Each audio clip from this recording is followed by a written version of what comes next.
what else is there that makes an MT system that you commercialize attractive to buy? What makes it work? What makes it work properly? Sure. So I guess I want to address that topic of the magic and the black box, because I think Lucia mentioned it when she was speaking, that it's not a black box insofar as there are people developing the algorithms and they kind of know what they're developing.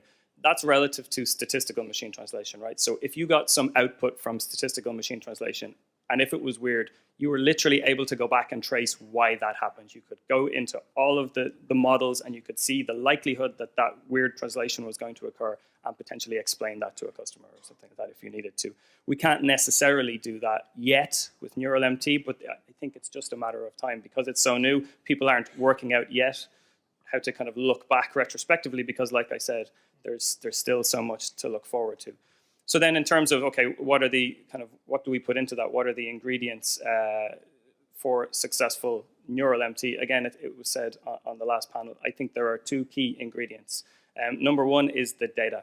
So data is much more important for Neural MT and cleaner data is more important. So statistical MT was a lot more robust at handling noisy data, misaligned data, and things like that. Neural MT is a lot more honest insofar as it will accept that data and say, I'm going to learn that this is ground truth and I'm going to produce new translations on the basis of that. So you get a lot more value out of data preparation and cleaning with neural machine translation, and it can really be a question of less is more, where the less data is better quality. The second ingredient is people, smart people who know what to do with the data, know how to manipulate the data, know how to manipulate the algorithms if they're not producing the output that you want. And I think that's where one of the big challenges with MT is it's so far away from a one-size-fits-all technology. So what happens if you use Google Translate and it doesn't produce the output you want? What happens if you have some system that allows you to drop in your translation memory to train an engine and it doesn't produce the output you want? Then you need the